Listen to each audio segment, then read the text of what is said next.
Bonjour les amis, bienvenue sur PowerTrade, la chaîne des stratégies d'investissement simples et efficaces. Alors regardons tout de suite le portefeuille PowerTrade qui perd 0,17% aujourd'hui, une toute petite baisse. Nous perdons donc 1981 € par rapport à la veille. Mais la veille, nous avions gagné 15 894 €. Donc évidemment, petite baisse sur notre portefeuille. Le résultat 2024 est toujours dans le vert, puisque nous gagnons 1,23%. C'est 13 913 € qui ont donc été gagnés en 2024. Mais l'année n'est pas terminée, les amis. On a toujours 153 460 € d'espèces, puisque les marchés sont un peu indécis. Donc on garde du cash pour pouvoir faire feu sur la moindre opportunité. Total Energy aujourd'hui, on va aller voir les graphiques, c'est mal comporté, c'est notre plus grosse ligne, ce qui explique la variation du jour. Par contre, c'est mal comporté aussi notre ligne crypto. On a, rappelez-vous, 27 491 € en crypto là actuellement. C'est une ligne où j'avais investi dans les années 2020, pendant le Covid. J'avais investi même pas 3000 €. Voilà, aujourd'hui, on avait fait pratiquement x10, puisque le Bitcoin et le BNB avaient explosé à la hausse. Mais là, cette nuit, une petite prise de bénéfice sur les cryptos. C'est bien naturel qu'il y ait un pullback, les amis. Et bien, tout ça pèse entre Total Energy et nos cryptos. Ça pèse lourdement sur notre portefeuille aujourd'hui. Mais voilà, on conserve nos positions en tout cas. Alors, concernant les valeurs comme Hug Autoliner, on a eu une baisse dernièrement suite au versement du dividende. J'ai des personnes qui étaient un petit peu affolées de voir une baisse conséquente sur un titre comme Hug Autoliner. Mais Hug Autoliner verse un énorme dividende, et vous savez que quand le dividende est versé, eh bien l'action s'ajuste, le prix de l'action s'ajuste d'autant que le montant du dividende. Donc c'est pourquoi il ne faut pas non plus choisir des stratégies versement de dividende, car le dividende qui vous est versé, eh bien il est détaché, c'est un coupon qui est détaché donc de l'action. Et ensuite l'action, et là, ce qu'on appelle un dividend recovery, qui fait que l'action, eh bien, elle recouvre petit à petit le montant du dividende qui a été versé. Souvent, les valeurs, même comme Total Energy, mettent souvent moins d'une semaine à retrouver leur prix d'avant versement du coupon. Alors, on va aller voir les valeurs que nous avons en portefeuille, et on va aller d'abord et avant tout regarder Tesla, les amis. Tesla qui est une ligne, on va regarder en pourcentage.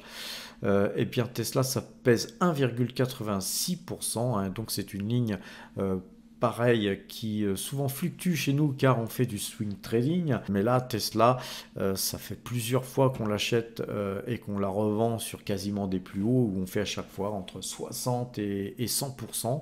Donc on a fait beaucoup de gains avec Tesla. Et là, voilà, dernièrement, nous avions acheté à 168,66, à 190,20, à 219 et 245. Et aujourd'hui, on est à 407, les amis, 407 $,86 au moment où je vous parle. Et parce qu'on avait refait un petit achat à 372 ici, $,92. Pourquoi? Parce qu'on avait cassé ce trend ici. Alors vous savez, sur des cassures de trend tels que celui-là, il y a deux écoles. Il y a ceux qui, cassures de trend, attendent un pullback pour réinvestir sur justement la zone où le trend a été tracé. Donc le pullback, là, nous, bien, on a acheté avant pullback. Peut-être qu'il y en aura un, mais parfois il n'y en a pas. Donc nous, on préfère faire des petites lignes, puisque ça a été 8 titres seulement Tesla qui ont été achetés. Et éventuellement, si pullback il y avait, on refait feu et on recharge la barre. Tout simplement. Et puis là, nous, en fait, on n'a pas pris trop de risques, puisqu'on avait déjà une grosse pause sur Tesla, cassure du triangle, cassure de ce trend. Donc nous on refait feu, mais avec des sommes et un nombre de titres en fait bien inférieur à la totalité de tous ces titres, ce qui fait qu'on augmente notre position sur cette ligne, mais d'une manière très raisonnable et raisonnée, de façon à ne pas déséquilibrer tous les gains qu'on a fait. On va pas non plus prendre des risques plus que nécessaire. Alors là vous voyez qu'on avait une ATH ici sur 414,50 et vous voyez qu'on s'approche de plus en plus de cette ATH. Alors du coup, puisqu'on s'approche de cette ATH, eh bien je vais devoir tracer cette ligne droite de tendance. D'ailleurs on va changer de couleur, voilà, on va se mettre là à peu près et on va se mettre plutôt dans une couleur rouge pour qu'on la voit bien. Et là vous voyez que eh bien là, une fois qu'on va atteindre cet ATH, il va y avoir deux cas de figure. Premier cas de figure, eh bien c'est qu'on a atteint l'objectif et que sur cet ATH, de nombreuses personnes prennent des bénéfices, car je suis certainement pas le seul à avoir acheté dans cette zone-là, ni acheté ici, ni acheté à la sortie de ce triangle, etc. Donc il y a beaucoup de gens certainement qui ont fait feu sur ce titre dans cette zone-là, mais n'oubliez pas, il y a aussi des gens qui ont fait feu beaucoup plus bas, et puis il y a des gens qui avaient acheté ici, qui ont été scotchés depuis le 4 novembre 2021, et que ces gens-là, ils ont souffert tout ce qu'ils ont pu, ils se sont dit je vais perdre tout ce que je peux sur Tesla. Certains, par manque de conviction, eh bien, sont sortis avec de lourdes pertes. Et puis d'autres, eh bien, d'autres qui ont serré les fesses, les amis, vont revoir leur cours. Alors, quand ces gens-là vont revoir leur cours, il va falloir observer quel va être leur comportement. Est-ce que enfin ils vont pouvoir desserrer les fesses et sortir sans avoir rien perdu et se dire j'ai repris mon argent, tant mieux, je m'en vais? Ou est-ce que tout simplement, bien ces gens-là vont se dire ben j'ai vécu un mauvais long moment, mais là la valeur va aller encore beaucoup plus haut. Jusqu'où pourrait-elle aller? Là c'est un peu mission impossible que de faire des perspectives. Donc on pourrait imaginer tout un tas de choses, mais je pense que si on cassait ça, eh bien effectivement ça serait un nouveau signal d'achat et donc nous on conserverait notre position. Et alors évidemment sur un titre comme Tesla, on va mettre d'ailleurs tout de suite les bandes Bollinger. Vous voyez que là on va zoomer, vous voyez que la bande Bollinger, eh bien elle a plus aucune efficacité puisque les cours à chaque fois sont au-dessus de cette bande Bollinger.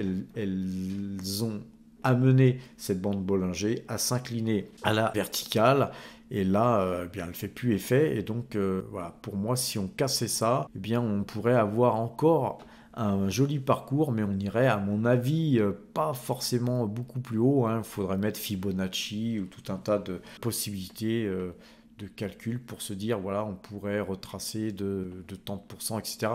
Moi par contre je pense que c'est acquis pratiquement que cette valeur aille sur les 460 $. Donc je pense qu'on va continuer comme ça. Alors on va peut-être y aller en zigzag, tout ce qu'on veut, mais faut pas oublier que Trump, eh bien, il n'est pas encore investi. Et tant qu'il n'est pas investi, il y a spéculation. Et donc laissons la spéculation se faire. Effectivement, si ce titre allait très très rapidement sur les 460, moi je prendrais sûrement une partie de mes bénéfices, voire la totalité de mes bénéfices sur ce titre. Mais je ne suis pas persuadé qu'on y aille comme ça en ligne droite. Et donc si ça pouvait se faire dans un petit timing un peu plus long, eh bien on aurait une construction assez sympathique qui nous permettrait de rester sur le titre. Et par contre si on y allait rapidement, eh bien on vendrait très certainement de façon à attendre cette fois-ci un pullback qui pourrait nous ramener sur les 414. Et là par contre ça serait, rien n'est jamais sûr, mais ça serait beaucoup plus intelligent de vendre sur les 480 $ avec un pullback sur les 414 que d'avoir attendu un pullback ici qui ne viendra peut-être jamais vu justement la configuration électorale de Donald Trump. Alors on a aussi une valeur qui se porte très bien, c'est Alphabet. Et vous voyez que là par contre on est en sortie de Bollinger. sur Alphabet. Donc très très fort mouvement de hausse. Comme je vous l'ai dit depuis quelques temps, nous affectionnons Alphabet, et Alphabet est une ligne à l'image de Total qui va rester en position. On ne fera pas de swing trading plus que ça, puisque notre ligne sur Alphabet est somme toute petite, puisque nous avons que 32 000 et quelques euros investis. Donc vous voyez que moi j'aspire à monter plutôt sur les 5% en termes d'allocation d'actifs sur Alphabet, et qu'on en est loin. Si on regarde le portefeuille débutant, et comme vous le savez, ce portefeuille débutant se porte bien, mais surtout parce qu'on a des primes de parrainage, des YouTube AdSense, et que dernièrement, avec cet argent que nous gagnons sur YouTube, nous réinvestissons sur des valeurs, et dernièrement on avait donc complété notre ligne justement Alibaba, Alphabet et Nike, et donc on a des valeurs qui se sont bien comportées dernièrement.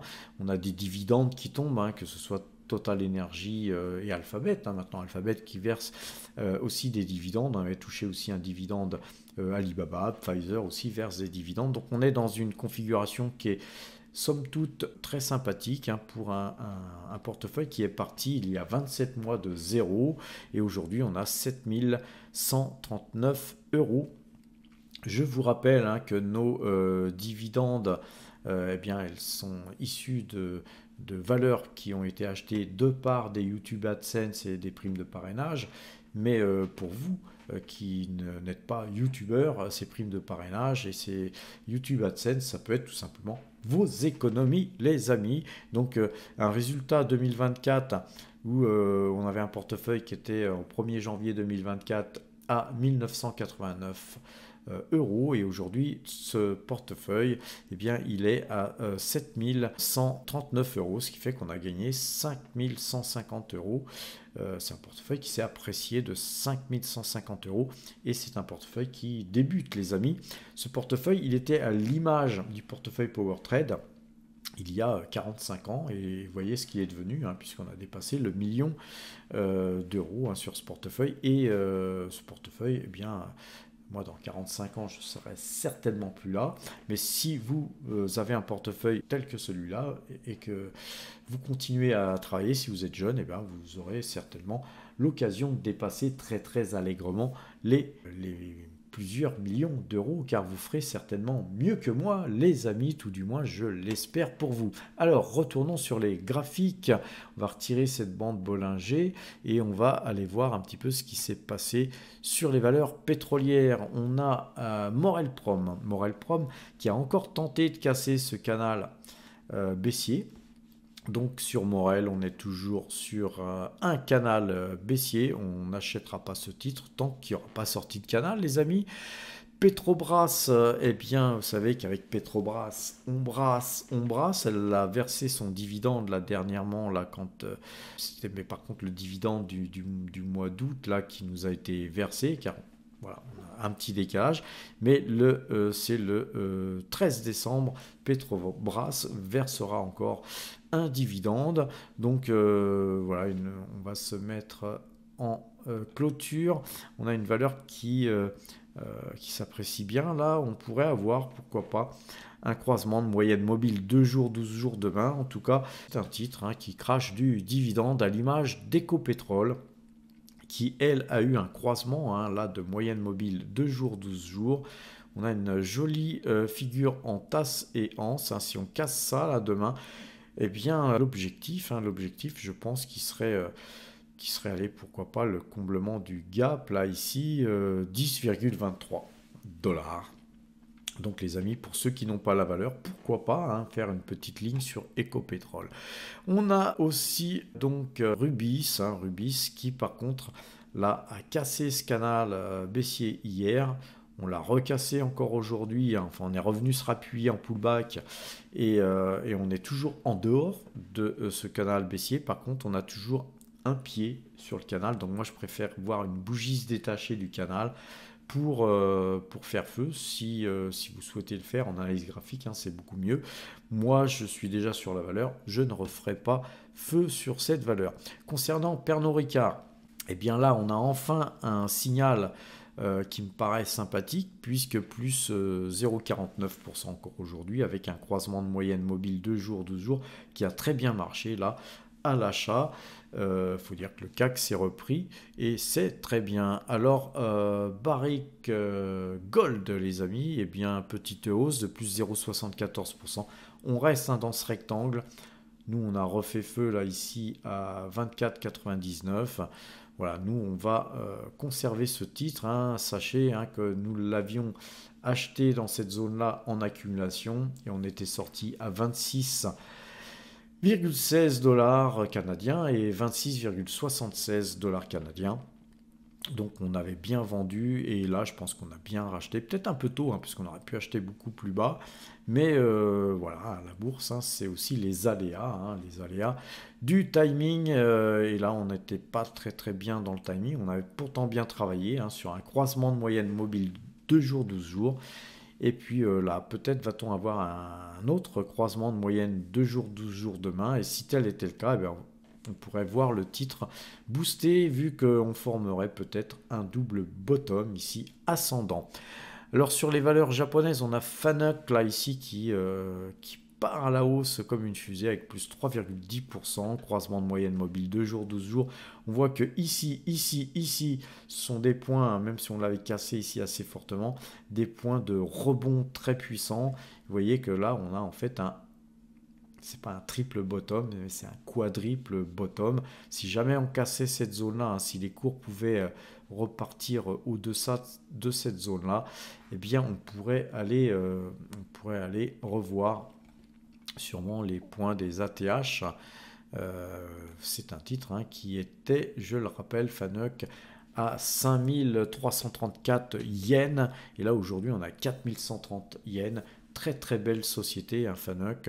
Pour ceux qui ne l'ont pas en portefeuille, pourquoi pas demain, mais avec le décalage horaire, les amis, pourquoi pas acheter du Fanuc, hein, c'est une très belle société.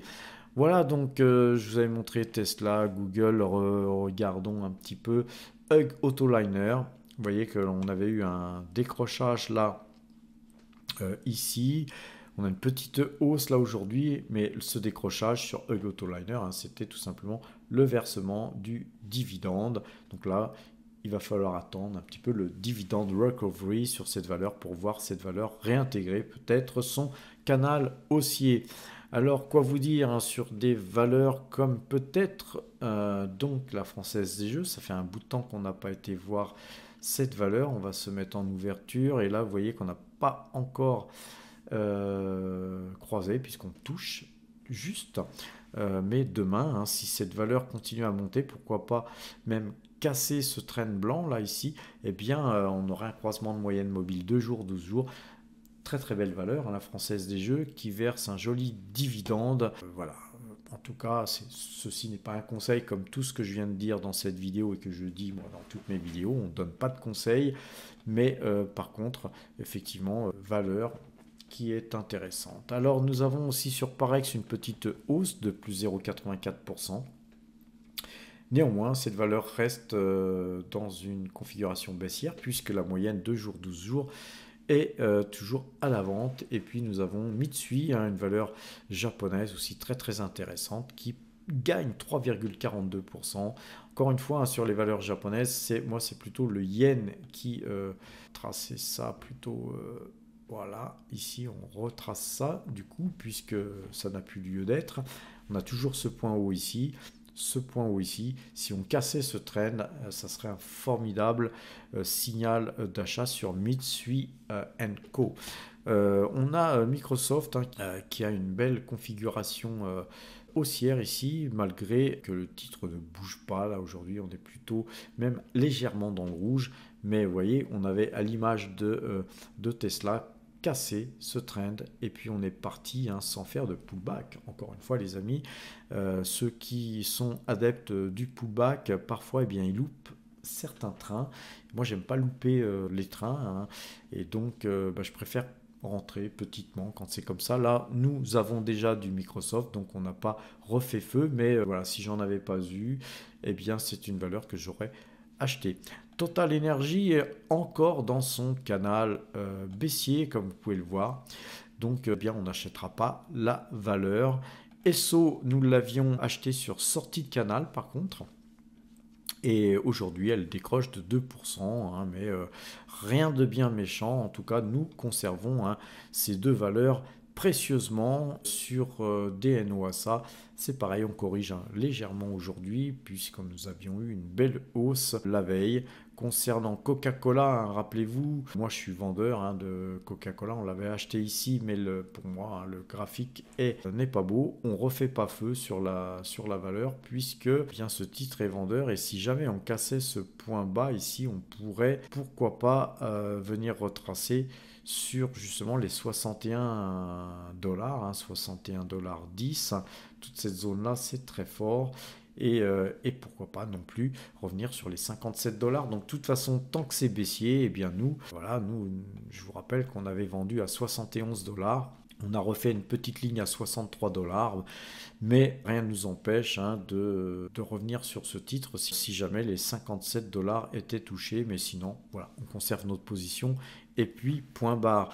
Alors sur LVMH, on a une prise de bénéfice, c'est bien normal. Après un fort mouvement de hausse ici, la moyenne de jour est toujours acheteuse à l'image de L'Oréal, hein, qui est dans la même configuration acheteuse. Regardons les amis à présent le yen, hein, puisqu'on parlait de valeur japonaise. Vous voyez que moi j'avais un scénario, hein, moi je laisse les tracer hein, en général, je ne cache rien. J'avais un scénario là ici qui était plutôt bullish sur l'euro et bearish sur le yen, hein, puisque là on est sur l'euro-yen les amis, et je pensais qu'on allait osciller ainsi. Et casser d'ailleurs ce train bleu hein, qui est sur les 169 yens pour 1 euro.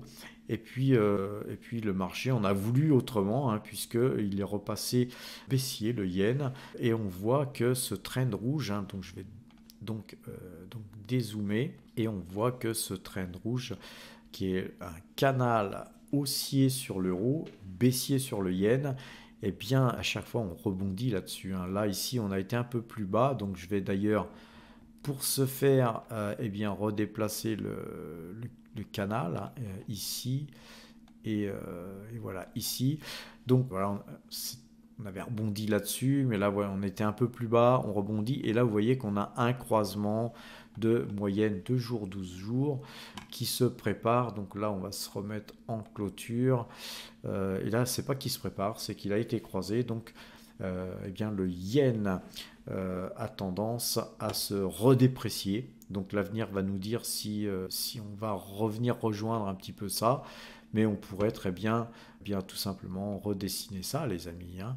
Et voyons dans les prochains jours ce qui va se passer sur le yen. Alors, du coup, on va regarder les crypto-monnaies, les amis, et notamment le Bitcoin. Et vous voyez que, eh bien, ici, on avait cassé ce trend, donc c'était haussier. On avait cassé ici très légèrement ce haut de canal, car vous voyez qu'on est dans un canal. On est dans un canal haussier. Moi, personnellement, bon, je ne suis pas plus inquiet que ça. Hein. C'est le Bitcoin, le BNB sont des crypto-monnaies que j'ai acheté très très peu cher, surtout le BNB. J'ai dû faire 5000% sur le BNB. Et donc, d'ailleurs, je pense peut-être à un moment donné à vendre mes BNB ou une partie de mes BNB pour acheter du Bitcoin. Et là, pour l'instant, il n'y a rien de clair. Hein. C'est tout simplement des prises de bénéfices. Il y a des gens ici qui se disent bon, on a atteint les 100 000, ça ne veut pas monter plus haut, ben, je prends mes bénéfices. Donc ça pèse, mais on est en train de ranger là peut-être. Donc je suppose que si on range, on pourrait ranger encore une petite semaine ou deux pour éventuellement repartir vers le haut. Mais si on n'arrive pas à casser ce trend, hein, ce haut de canal, eh bien effectivement c'est vers le bas qu'on ira. C'est comme ça la bourse les amis. En tout cas nous on joue plutôt la hausse sur le Bitcoin, car je pense que voilà, je vous avais fait moi un petit topo sur les zones sur lesquelles vraiment moi je vendrais. Ce serait à partir, on va dire, de entre 136 ici et plutôt même 145 000 $. Donc si on arrivait sur cette zone-là, j'allégerais moi très certainement. Mais pour l'instant, voilà, moi je suis pas inquiet et je reste en position sur les cryptos. Alors, les amis, hier je vous avais fait une vidéo pour ceux qui ont loupé la vidéo d'hier. Je vous avais fait une vidéo pour vous dire qu'on avait créé une nouvelle chaîne avec mon ami et associé Gilles Laura. On avait créé une chaîne dédiée aux mines en général, mais surtout les mines d'or. Et cette chaîne s'appelle Matière à profit. Donc il y a déjà une vidéo qui a été publiée donc en 24 heures. Écoutez, moi je suis assez satisfait de voir cette chaîne bien démarrer car nous avons déjà 118 abonnés en une seule journée, en même pas 24 heures, et 198 vues concernant la vidéo donc que nous avions publié, que je vous encourage à aller voir si vous ne l'avez pas encore vu. Je vous encourage aussi à vous abonner à notre nouvelle chaîne qui sera une chaîne complémentaire à la chaîne PowerTrade. Beaucoup de choses intéressantes seront donc dites sur cette chaîne concernant les mines. Les amis, si vous vous intéressez aux mines, abonnez-vous à cette chaîne. Faisons un petit tour à présent sur Morning. Vous voyez qu'on a là donc un dividende annuel de 64 804 € qui est donc en prévision. C'est intéressant d'avoir une visualisation de ces dividendes. Les amis, allez sur Morning, c'est gratuit. Si vous voulez un compte pro comme celui-ci, c'est pas super cher, je crois que c'est 99 € par an, et ça vous permet d'avoir une vision sur tous vos actifs. Là vous voyez toutes les actions qu'on a en portefeuille, mais en même temps à chaque fois vous pouvez voir la sûreté du dividende, la sûreté de la croissance de ce même dividende. Vous avez le dividende annuel, combien vous touchez par an sur toutes les sociétés que vous avez. Vous pouvez les classer par ordre croissant, décroissant, etc. Et donc moi j'ai choisi ordre décroissance qui montre que nous avons effectivement des retours intéressants sur Total Energy en termes de dividendes. C'est Total Energy, Ecopetrol, Hug Autoliner, on en parlait tout à l'heure, et GTT qui sont les valeurs qui nous versent le plus de dividendes. Et ensuite on a Pernod Ricard, Petrobras et Noram Drilling ainsi que Rubis. Et puis voilà, on peut descendre comme ça jusqu'en bas. Et je reviens donc sur Morning pour vous montrer aussi que depuis quelques temps, on a diversifié un petit peu plus notre portefeuille en termes de devises. Ça va faire environ un an là que nous avons en assez peu de temps en fait passé de 90% en euros à 60% en euros avec 10% en dollars US. Alors on a des NOK, on a des dollars canadiens, du yen et tout ça, mais c'est intéressant de se diversifier par les temps qui courent les amis, car on ne sait pas ce qui pourrait arriver à l'euro. Alors en termes de capitalisation, vous voyez qu'on est beaucoup sur des larges capitalisations, sur des méga capitalisation à 9% de notre portefeuille, puis ensuite 8% en mid cap, puis voilà, après on a aussi des micro cap et des toutes petites sociétés, mais 53% c'est du large cap, et c'est pour moi très bien comme ça. Il faut éviter d'être sur des petites sociétés peu liquides les amis. Vous avez aussi en termes de pays un panel de pays assez important. On est beaucoup en France, on est encore à 59% en France, beaucoup plus aux États-Unis et en Norvège, et puis ensuite après on descend dans tout un tas de pays les amis qui sont une manière de nous diversifier géographiquement. Voilà les amis, sur ces bonnes paroles, voilà, allez voir les liens en description. Il y a tout un tas de solutions qui vous sont proposées pour avoir des primes de parrainage sur Fortuneo et sur Boursorama. Vous avez aussi la possibilité d'aller voir notre site powertrade.fr, de vous abonner et de pouvoir bénéficier du parrainage en cascade chez Saxo Bank.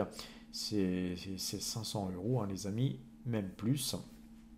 si tout dépend des conditions, mais vous pouvez avoir même plusieurs fois, hein, puisqu'on en est déjà à la deuxième tournée hein, d'auto-parrainage. Donc il y a des gens qui ont déjà parrainé 2 fois en tant que Power Trader Premium. C'est quand même 1000 euros hein, de courtage qui vous sont offerts hein, quand vous arrivez au deuxième tour. C'est quand même sympathique. Et puis surtout, hein, sur le site powertrade.fr, vous avez la possibilité d'aller voir des articles que nous vous écrivons sans cesse. On ne fait que penser à vous les amis, de façon à vous en donner un maximum pour pouvoir eh bien, prendre vos décisions, car vous le savez, nous ne sommes pas une chaîne de conseils, mais nous essayons de vous donner le maximum d'outils, le maximum d'idées d'investissement.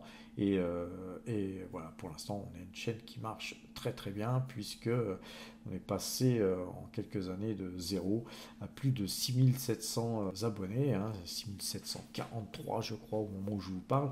Et puis, du coup, nous créons une nouvelle chaîne.